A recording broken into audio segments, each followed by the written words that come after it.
Kako s polovično investicijo doseči skoraj 3-krat višjo prodajo? Odgovor se skriva v lansirni kampanji za novi Citroen C3.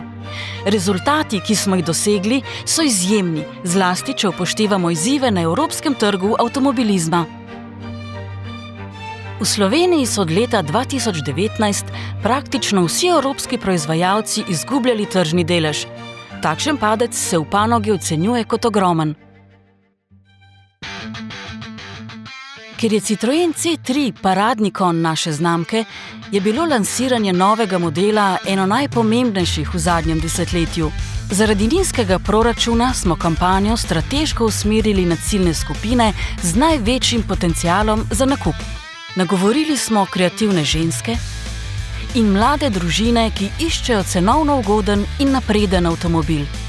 Upoštevali smo njihov življenjski slog in značilnosti ter jim prilagodili vsako kreativno in komunikacijsko rešitev naše celostne, integrirane kampanje. Obe ciljni skupini sta nadpovprečno odprti za novosti, zato smo globalni slogan The Revolution has begun prilagodili z vprašanjem pripravljeni na spremembe. Za digitalno oglaševanje smo natančno določili kanale, ki ustrezajo naši ciljni skupini. Kljub nizkemu proračunu smo oblikovali 2 nekonvencionalni zunanji rešitvi in z njimi ustvarili dodatne vsebine za digitalne kanale.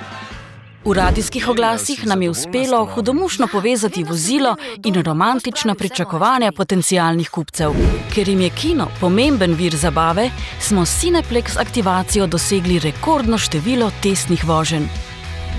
Kako dobro smo uspeli nagovoriti kupce, kaže primerjava med rezultati letošnjega lansiranja novega C3 in lansiranja C3 leta 2016.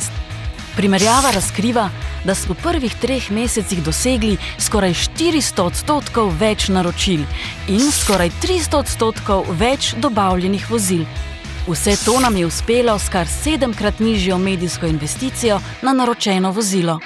Z natančnim definiranjem ciljnih skupin in kreativnih rešitev, s katerimi smo jih učinkovito nagovorili, smo s polovičnim budžetom dosegli neverjetne rezultate in z novim C3 na trgu dejansko povzročili spremembe. Kupci so bili nanje pripravljeni.